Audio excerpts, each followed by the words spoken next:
Willpower doesn't exist. What you call self-control is a story your brain tells you after the fact. And for 2 decades, the self-help industry sold you a myth built on top of it. The 47-step morning routine, the revolutionary planner, the ancient discipline hack nobody else knows about. Here's the confession nobody in your feed will make. In 2016, 23 separate research labs scattered across countries that don't even share a language ran the exact same experiment. 2,141 people. One question: does resisting temptation actually drain a mental battery the way lifting weights drains your arms? The answer came back, and it embarrassed an entire industry. Nothing drained, no battery, no muscle. The effect that built 1,000 keynote talks and half of the self-help section on your bookshelf vanished the moment enough scientists in enough countries actually checked. So if willpower isn't real, why does 4 p.m. still feel like wading through wet cement? Why do disciplined people still fall apart by dinner? Stick with me, because the real answer is stranger than the myth. And once you see it, you'll never manage your day the same way again. Chapter 1. The judges who free criminals based on lunch. In Israel, researchers tracked 8 parole judges across 10 months and over 1,000 rulings. Same law, same evidence standards, same job, every single day for all of them. At the start of a session, those judges approved parole about 65% of the time. By the end of that same session, no food, no break, nothing changed but the clock. Approval collapsed towards 0. Then the judges broke for lunch, and approval rates snapped straight back up to 65%. Same judges, same laws, same category of prisoner walking in with a near-identical case file. The only variable that actually predicted a person's freedom was what time of day they happened to stand in front of the bench. That is not a willpower battery running dry. Batteries don't refill in 20 minutes over a sandwich. Something else was happening inside those judges, and it is happening inside you every single day, usually around the exact hour you blame yourself for losing discipline. Chapter 2. Your brain isn't draining, it's rationing. Here's the 2025 update nobody built a bestseller around. Your brain doesn't run out of self-control the way a phone runs out of charge. It starts rationing, conserving, quietly shifting its priorities toward rest and reward the longer you ask it to hold a difficult line. Think of it less like a battery and more like a company hitting a budget crunch. Nothing is technically gone, but leadership starts saying no to new projects, stalling decisions, protecting whatever reserves are left. Your brain runs the identical playbook under sustained cognitive load. It doesn't empty out, it gets defensive. This is why the judges didn't simply get tired, they got conservative. Denying parole is always the lower effort, lower risk decision to make. A brain under strain doesn't become incapable of choosing. It becomes allergic to any choice that feels risky, and saying no is always the safest exit available. Chapter 3. The dimmer switch, not the light switch. Picture your capacity for self-control as a dimmer switch, not an on-off light switch. Early in the day, at full brightness, resisting a bad decision costs you almost nothing. By the 20th decision, the dimmer has quietly turned itself down, and the exact same choice now costs 3 or 4 times as much effort to make correctly.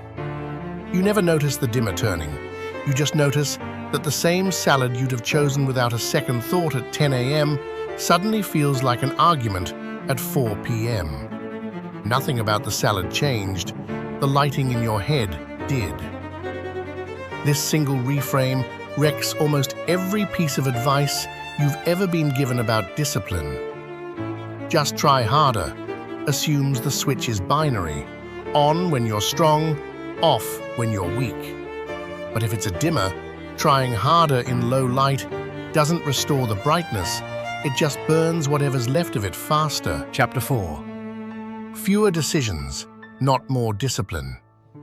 If willpower isn't a resource, then every strategy built on gritting your teeth was solving the wrong problem entirely. You don't need more discipline, you need fewer decisions, competing for the same rationed system that turns 65% of parole approvals into 0 by 4 in the afternoon. Every extra choice today is a small withdrawal from that same pool. What to wear, what to eat, which app to open first, whether to answer that message now or later. None of these choices feel significant in isolation. All of them are drawing from the exact resource the judges were drawing from right before their approval rate hit the floor. This is why the same handful of names keep showing up in stories about extreme output. Not because they were issued more discipline at birth, but because they deliberately shrank the number of decisions competing for a system that quietly rations itself. One outfit repeated, one meal plan repeated, one calendar block repeated. It was never a fashion statement, it was operating system maintenance. Chapter 5. Structure beats motivation, every single time. Here's where the entire self-improvement industry gets it backwards. It sells you willpower as the lever. White knuckle through the craving, grit your teeth through the workout, force yourself through the diet. But you cannot out-discipline a system that runs on rationing, because the harder you push against it, the faster it protects itself by pulling you toward rest and reward. The actual lever sits upstream of the moment you'd ever need willpower at all. Remove the decision before it reaches you. Don't negotiate with a snack at 11 p.m. Don't have the snack in the house at 11 p.m. Don't rely on motivation to open a book before bed. Put the book on the pillow so it's the only object left between you and sleep. None of this is inspirational. It is structural. And structure doesn't get rationed by 4 p.m. the way your judgment does, which is exactly why it wins the fight your willpower was never built to survive. Chapter 6. The trap most people never escape. Most people spend their entire lives fighting the same afternoon collapse, quietly blaming themselves for a lack of grit, buying another supplement, another planner, another book promising the secret they're somehow still missing. They are optimizing a resource that the data says was never real to begin with. The rare few who escape that loop stopped asking, "How do I get more willpower?" and started asking a completely different question. How do I need less of it? They pre-decide instead of deciding in the moment. They remove instead of resist. Every choice, left sitting until the instant of temptation, gets treated as a design flaw in their day, not a character flaw in themselves. This is the actual line between the 99% stuck, reacting to whatever their day throws at them, and the rare few operating on their own terms. It was never about who wanted it more at 4 in the afternoon. It was about who stopped relying on a battery that 23 labs and 2,141 people already proved was never there. Chapter 7. The Stoics understood this before we had a word for it.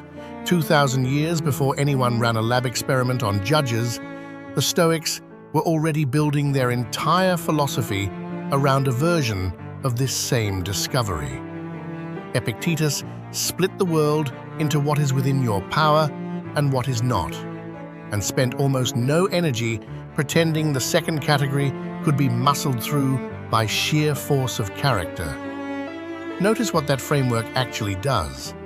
It doesn't ask you to summon more resolve against an uncontrollable moment of temptation. It asks you to stop spending your rationed attention on fights you were never built to win in the first place. So the resource you do have left goes toward the handful of decisions that are actually yours to make. That is not a coincidence. It's the same mechanism, arrived at through observation instead of a laboratory. A Stoic protocol and a rationing brain want the exact same thing from you. Fewer contested decisions, more pre-committed ones, less negotiating in the moment a craving or a distraction shows up, more deciding the outcome long before that moment ever arrives. The people who look disciplined from the outside are usually just the people who scheduled the discipline for a time when nobody was watching and no willpower was required. Chapter 8. What this actually looks like on a Tuesday. Strip away the theory, and the protocol gets almost boring. The night before, you lay out tomorrow's clothes, so the choice doesn't exist at 6 a.m. You batch cook meals on Sunday, so 8 p.m. hunger never gets a vote on what you eat. You delete the app instead of promising yourself you'll only check it for a minute, because a removed option costs 0 rationed effort, and a resisted one costs plenty. None of this looks impressive on camera. It will never trend as a morning routine video.